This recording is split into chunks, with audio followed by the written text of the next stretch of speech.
Chairman Bernanke, welcome. Chairman Volcker, welcome.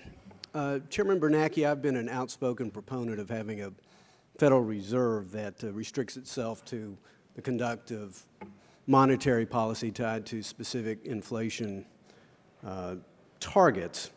In your testimony, you posit that it is, I believe, a critical element of conducting monetary policy to have the prudential regulator role. And I certainly have an open mind to that argument, but isn't the, our own historic evidence and international examples, isn't the empirical evidence kind of murky? If you look at the UK, if you look at Japan, if you look at Germany, clearly they did decouple the two.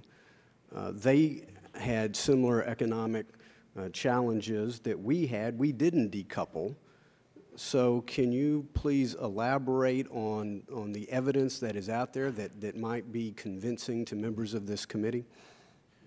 Well, Congressman, those three examples are quite interesting because, as you point out, in each case there was a decoupling to some extent of the regulatory function and the central banking function. I believe in all three, certainly in Germany and the UK, the current trend is very strongly towards giving back to the central bank the supervisory authorities. And indeed, in Europe, the ECB, the European Central Bank, is being made essentially also the financial stability regulator for the entire continent. I think the perception was in each of those countries that moving the central bank out of regulation deprived it of information it needed to be effective in the financial crisis, including its, executing its lender of last resort function. But Mr. Chairman, again, in each case, the tendency is to go back towards combining. But clearly we have not decoupled here, and yet we did not avoid the panic, we did not avoid the recession. That's absolutely right. So what should I derive from that? Well, the question is, can we identify problems? And I'd be glad to. I've already tried to identify some. I think there's some in the structure of our regulatory system, and there's some in the execution. Certainly there were problems, and I'm not saying this is the one and only issue, but I think the lessons of history are generally on the side of having integration of monetary and supervisory functions. On the next panel, we're going to hear from Dr. Meltzer, who's sitting over your left shoulder there. I noticed he was kind enough to quote me in his testimony, so I'm going to return the favor. I looked through his testimony. He says, quote, "Setting up an agency to prevent systemic risk without a precise operational definition is just another way to pick the public's purse. Systemic risk will forever remain in the eye of the viewer.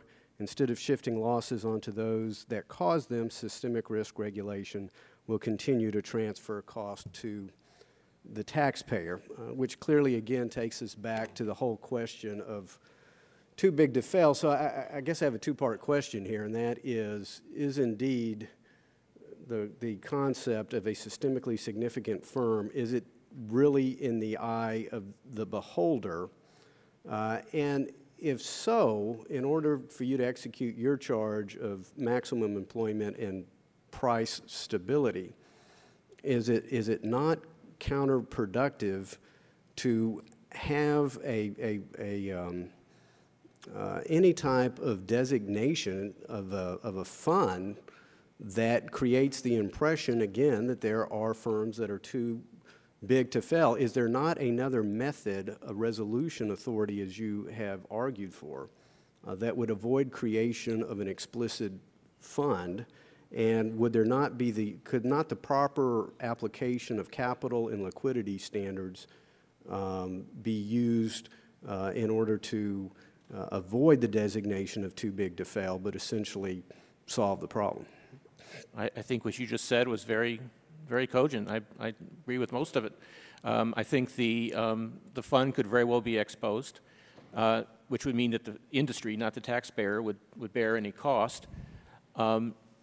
I think it's very important to have tough ex-ante regulation on capital and liquidity and other aspects to make sure, you know, if an institution threatens the entire system, if it fails, we need to be especially careful with it and make sure that it's safe as possible.